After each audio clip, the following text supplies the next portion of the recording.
ආයිබෝවන්. අද මම මේ වීඩියෝ එක අරගෙන ආවේ විශ්වවිද්‍යාලයට සුදුසුකම් ලබලා ඉන්න අපේ නංගිලා මල්ලිලා වෙනුවෙන්. ඉතින් සමහර නංගිලා මල්ලිලා ඉන්නවා එයාලට විශ්වවිද්‍යාලයට ඇතුල් වෙන්න සුදුසුකම් තියෙද්දි ඒක ප්‍රතික්ෂේප කරපු අය. ඒකට හේතුව තමයි එයාලට බලපාලා තියෙන ආර්ථික තත්ත්වය. ඉතින් මම ඔයාලට කියන්නේ ආර්ථිකය ගැන හිතන්නේ නැතුව කොහොමද අපි අපේ විශ්වවිද්‍යාල ගමන අරන් යන්නේ කියලා. හරි. විශ්වවිද්‍යාලයට ඇතුළත් වෙන ඔයාට මූලික වියදම් වර්ග 4කට යටත් වෙන්න වෙනවා. ඒ තමයි ආහාර, නවාතැන්, ප්‍රවාහනය, සනීපාරක්ෂණය. මීට අමතරව ඔයාලගේ PDF, ටියුට් පෙළට තව වෙනත් කටයුතු වලටත් වියදම් ඕන වෙනවා. අපි මූලිකවම බලමු මේ වියදම් 4 සපුරා ගන්නේ කොහොමද කියලා. එතකොට ඔයාලා ආර්ථික මට්ටමින් ගොඩක් අද තැනක ඉන්න කෙනෙක් නම් ඔයාලට මහ පොළ ලැබෙනවා. ඉතින් මේ මහ පොළ දැන් 7500ක් දක්වා වැඩි කරලා තියෙනවා. ඉතින් මේ මහ පොළ දීමනාව නිසා ඔයාලට පුළුවන් වෙලා තියෙනවා ඔයාලගේ විශ්වවිද්‍යාල ගමන පවත්වාගෙන යන්න. ඉතින් එතකොට ආහාර පාන අඩු මුදලට විශ්වවිද්‍යාලයේ තියෙන ආපන ශාලාවලින් ගන්න පුළුවන්. ඔයාන අඩු ආදායම් ලාභී කෙනෙක් නම් ඔයාලට අනිවාර්යෙන්ම නේවාසික පහසුකම් ලැබෙනවා. ඒ වගේම අපි බලමු ප්‍රවාහනය, සනීපාරක්ෂණය ගැන. ආහාර ගත්තට පස්සේ විශ්වවිද්‍යාලයේ සාමාන්‍ය කෑම වේලක් රුපියල් 75ත් 80ත් අතර මුදලක් වෙනවා. ඉතින් ඒ කෑම වේලට එළවලු වර්ග 3ක් අන්තර්ගත වෙනවා. මස් මාළු අන්තර්ගත වෙන්නේ නැහැ. මස් මාළු ඕන නම් ඔයාලට පුළුවන් ඒක වෙනම මිලදී ගන්න. එතකොට අපි 80යි කියලා හිතලා බලමු.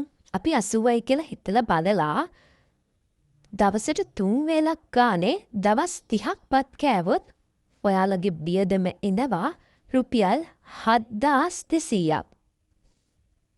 මේ බඩ පිරෙන්නේ කෑම කාලා. එතකොට මේ විතරක් නෙවෙයි මීට වඩා කෑම ජාති ගන්නත් තියෙනවා. ඊට කලින් කියන්න ඕනේ මේ 80ට දෙන්නේ සාමාන්‍ය බත් එකනේ. මේ බත් එකෙන් භාගයක් ඔයාලට පොඩි කෑමක් විදියට රුපියල් 40කට මිලදී ගන්නත් පුළුවන්. ඒකෙත් අර වගේම එළවලු අන්තර්ගත වෙනවා. හැබැයි බත් ප්‍රමාණය අඩුයි. ඉතින් සමහරවිට අපේ මල්ලි කෙනෙක්ට වගේ මේ බත් ප්‍රමාණය මදි වෙන්න පුළුවන්. ඒත් මම පෞද්ගලිකව හිතනවා නාංගි කෙනෙක්ට නම් මේ ප්‍රමාණය ඇති වෙයි කියලා. ඊට අමතරව බිත්තරයක් ඔයාලගේ ආහාර වේලට එකතු කරගන්නව නම් ඒකට දල වශයෙන් රුපියල් 40ත් 50ත් වගේ ප්‍රමාණයක් අය වෙනවා. ඒත් ඔයා ඉන්නේ බෝඩිමක නම් ඔයාට පුළුවන් බෝඩිමේම බිත්තරයක් තම්බ ගන්න හරි ලේසි. හැබැයි ඔයා ඉන්නේ හොස්ටල් එකක නම් මම දන්න තරමට හොස්ටල් වල නම් කෑම උයන්න පිහන්න තහනම්. ඒ විතරක් නෙවෙයි මේ බත් වලට අමතරව තව කෑම ಜಾති ගොඩක් ඔයාලට හොස්ටල් එකේ තියෙනවා. හොස්ටල් එකේ විතරක් නෙවෙයි ඔයාලගේ ෆැකල්ටි කැන්ටීන් එකේ තියෙනවා. ඉන්දියාප්ප, තෝසේ, පරාටා මේ වගේ ගොඩක් ಜಾති තියෙනවා. සාමාන්‍යයෙන් ඉන්දියාප්ප 10ක් රුපියල් 100ක මුදලක් වගේ තමයි වෙන්නේ. ඉතින් ඔයා ඉන්දියාප්ප 5ක් ගත්තොත් රුපියල් 50ට වගේ ගන්න පුළුවන්. තෝසේ, පරාටා මේ වගේ දේවල් රුපියල් 40ක් 50ක් වගේ මුදලක් තමයි වෙන්නේ. ඉතින් ඔයාලට විවිධත්වයෙන් යුතුව කෑම කන්න පුළුවන්. හොඳට බඩ පිරෙන්න කෑම වේලක් කාලා ඔයාලට මාසෙකට රුපියල් 7500ක් වගේ වැය කරලා හොඳට බඩ පිරෙන්න කෑම වේලක් කන්න පුළුවන්. ඉතින් ඊට වඩා අඩුවෙන් ඔයාලට මං කියෝ වගේ සම්පූර්ණ බත් එක්ක කන්න නැතුව බත් එකෙන් භාගය අරගෙන රුපියල් 40ක් වියදම් කරලා කාලා බීලා එහෙම ඉන්නව නම් ඔයාලට මීට වඩා ගොඩක් අඩු මුදලක් වැය කරලා ඒ ටික කරගන්න පුළුවන්. ඉතින් මම ඔයාලට මේක කිව්වේ හොඳට බඩ පිරෙන්න කෑවොත් ඔයාලට පුළුවන් රුපියල් 7500කින් වගේ ඔයාලගේ ආහාර වේල සපුරා ගන්න. ඒ විතරක් නෙවෙයි ඉතින් ඉඳලා හිටලා යාළුවෙක් ගෙදර ගිහින් එද්දි බත් එකක් එීම අරන් එනවා. එතකොට ඒ බත් එක ඔයා කෑවම එදා දවසේ කෑම වේලි ගානත් එදා ඒ වේලේ කෑම වේලි ගානත් ඉතුරු වෙනවා. මේ වගේ විශේෂ අවස්ථාවල ඔයාලට කෑම ලැබෙනවා. එතකොට වෙසක් දවසට විතරක් නෙවෙයි වෙසක් දවස් 2-3ක් යනකම් ඔයාලට දන්සල් තියෙනවා. මේ වගේ දේවල් තියෙනවා. විශේෂ අවස්ථා තියෙනවා. ඒ නිසා ඉතින් රස කෑමත් කාලා බලන්නත් පුළුවන්. සමහර දවසට ඔයාලට පුළුවන් අද දවල්ට ඔයාලට පුළුවන් පොඩි දෙයක් කාලා රැයට කණ්ඩයකට ගිහලා කොත්තු එකක් කන්න යාළුවෙක් එකතු වෙලා ඒ වගේ හැම දෙයක්ම කරගෙන රුපියල් 7500ක් හොඳටම ඇති ඔයාලට කෑම ගන්න. ඒ විතරක් නෙවෙයි විශ්වවිද්‍යාල අවට කඩවල් තියෙනවා. ඒ කඩවල් වල විශ්වවිද්‍යාල ශිෂ්‍ය ශිෂ්‍යාවන්ට සහන මිලට කෑම දෙනවා. ඒක ඔයාලා තේරිපත් ඉන්න විශ්වවිද්‍යාලය අනුව ඒ විශ්වවිද්‍යාලයට පරිසරය අනුව ඒවා වෙනස් වෙනවා. අපි ඊළඟට ගමු ඔයාලගේ නවාතැන් ගැන. නවාතැන් ගැන ගත්තොත් ගොඩක් වෙලාවට ඔයා ආර්ථික මට්ටමින් ගොඩක් පහළ මට්ටමක ඉන්න කෙනෙක් නම් ඔයාට අනිවාර්යෙන් නේවාසික පහසුකම් ලබා ගන්න පුළුවන්. එහෙම ලැබුණ නැත්නම් ඔයාලට ඒ ගැන කතා කරලා විශ්වවිද්‍යාල ආචාර්යවරු එක්ක ඒ පරිපාලන මණ්ඩලයක කතා බහ කරලා ඔයාලට පුළුවන් ඒකට අයදුම් කරන්න. ඒ නිසා ඔයා ආර්ථික මට්ටමින් ගොඩක් බැට කාලා අපහසුවෙන් ඉන්න කෙනෙක් නම් අනිවාර්යෙන්ම ඔයාලට නේවාසිකාගාර හොස්ටල් පහසුකම් ඉල්ලන්න අනිවාර්යෙන් ලැබෙනවා. ඒ වගේම සමහර විශ්වවිද්‍යාලවල පේරාදෙණි විශ්වවිද්‍යාල වගේ ගොඩක් වෙලාවට හැම කෙනෙක්ට වගේම නේවාසික පහසුකම් දෙනවා. එතකොට ඔයා නේවාසිකාගාරයක එහෙම නැතුව ඔයා බෝඩිමක ඉන්න බලන් ඉන්න කෙනෙකෝ නැත්තම් නේවාසික පහසුකම් ලැබෙන්නේ නැති කෙනෙක් නම් ඒක ඉතින් ඔයා ඉන්න විශ්වවිද්‍යාලයේ අනුව වෙනස් වෙනවා. ඒ කියන්නේ සමහර විශ්වවිද්‍යාලවලට නේවාසික පහසුකම් ටිකක් ගණන් අඩුයි, සමහර ඒවාට වැඩි. ඒක ඉතින් ඔයා සිලෙක්ට් කරලා ඉන්න මේ හොස්ට් යුනිවර්සිටි එක අනුව ඒක වෙනස් වෙනවා. එතකොට ගත්තොත් සාමාන්‍යයෙන් එක කාමරයක් රුපියල් 15000ක් වගේ මුදලකට තමයි 15000න් පටන් ගත්තම 20000 30000 වෙනකම් පහසුකම් එක වෙනස් වෙනවා. එතකොට ඔයාගේ යාළුවෙක් දෙන්නෙක් එක්ක ඉන්නවා නම් සාමාන්‍යයෙන් දල වශයෙන් ඔයා අඩුම මුදලකට හොයනවා නම් රුපියල් 5000ත් 7500ත් අතර වගේ ගානකට ඔයාලට පුළුවන් නේවාසිකාගාරයක් හොයාගන්න. ඉතින් එහෙම බැලුවොත් ඔයාලට පුළුවන් රුපියල් 7500ත් 7500ත් අතර මුදලක් ඔයාලට පුළුවන් ඔයාලගේ නේවාසිකාගාර මුදල පිටට වැය කරන්න. එතකොට අපි ගත්තොත් ප්‍රවාහනය. මම මේ ප්‍රවාහනය ගැන කියද්දි ගොඩක් වෙලාවට මේ ප්‍රවාහනය ගැන ගොඩාක්ම කතා කරන්න ඕනේ බෝඩිං වල ඉන්න ළමයින්ට. ගොඩක් වෙලාවට හොස්ටල් එක තියෙන ඔලම් කැම්පස් එකට ආසන්නයේ ටිකක් දුරින් නම් ඒක දල වශයෙන් ඉතින් දැනට රුපියල් 35ක මුදලක් වගේ තමයි වැය වෙන්නේ. දල වශයෙන්. එතකොට රුපියල් 35ක අපි හැමදාම යුනිවර්සිටි යන්නේ නැහැ ළමයි. ඉතින් උදේ හවස ගියොත් රුපියල් 35ක් මුදලක් දීලා පොදු ප්‍රවාහනය මම කියන්නේ පිට්මී උබදාගෙන නම් නෙවෙයි.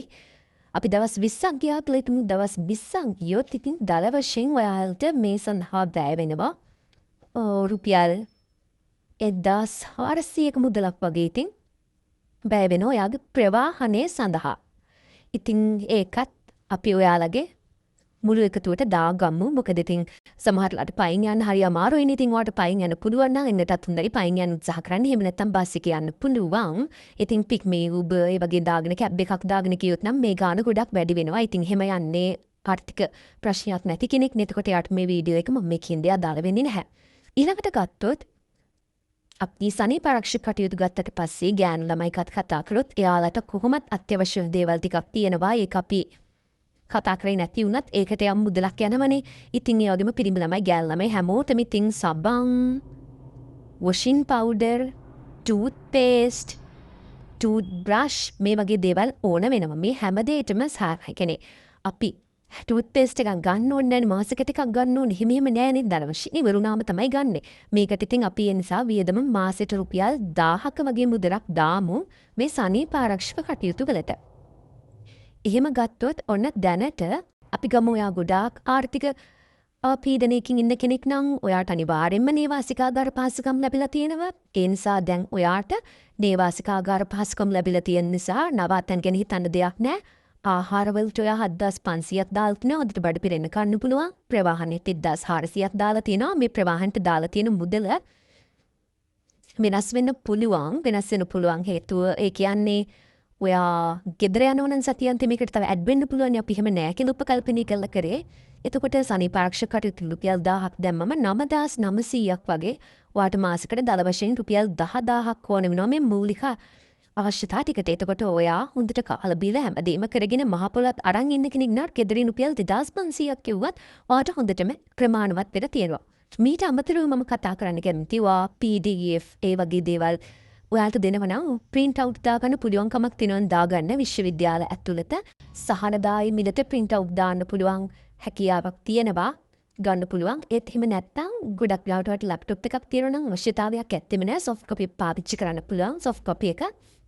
එහෙම නැත්තම් ඔයාගේ අතේ ෆෝන් එක තියෙනවා. හැම කෙනෙක්ගේම අතෙන් ෆෝන් එක තියෙනවා. මේ වෙලාවේ ඔයා වීඩියෝ එක බලකිට ඒකයි ෆෝන් එකකින් ඔයාලට පුළුවන් ඒ PDF ඒ දේවල් පරිශීලනය කරන්න. ඒ නිසා ඒ පැත්තෙන් ඉතින් ලොකු වියදමක් ඇත්තටම යන්නේ නැහැ.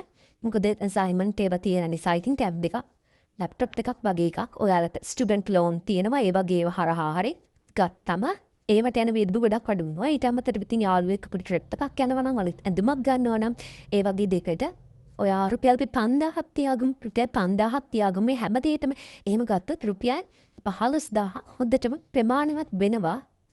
ඉතින් ඔයාලට විශ්වවිද්‍යාල ජීවිතය පවත්වාගෙන යන්නේ ඉතින් මහපොළ රුපියල් 7500ක් ලැබෙනවා. ඉතින් ඊට අමතරව ගොයා ගොඩක් ආර්ථික ප්‍රශ්නවල ගෙදර ප්‍රශ්නවල ඉන්න කෙනෙක් නම් කතිකාචාර්යවරු ආචාර්යවරු යාලා එකතු වෙලා සමහර ලාවට අරමුදල් පවත්වාගෙන යනවා. ඒ අරමුදල් වලින් වැඩි උපකාර ලබා ගන්න පුළුවන් ආගේ ප්‍රශ්න ඉදිරිපත් කළා. ඒකිනුත් ඒ වයින්ුත් ඉතින් යම් මුදල් ලැබෙනවා 2500 5004ක් මුදලක් ලැබෙන්න පුළුවන්. එහෙම ගත්තම ඔයාලට විශ්වවිද්‍යාල ජීවිතය අතාරින්න ඕනේ නැහැ. මේ විදිහට ඔයාලට පවත්වාගෙන යන්න පුළුවන්. ඉතින් මං ඉස්සරහට ඔයාලට තව ප්‍රශ්න තියෙනවා නම් මට කියන්න මම ඒවට උත්තර අරගෙන එන්නම්. ඉතින් ඔයාලට ගොඩාක් ස්තුතියි මගේ වීඩියෝ එක බැලුවට. ඉතින් අපිට subscribe කරන්න කියලා ආදරෙන් ඉල්ලා සිටිනවා.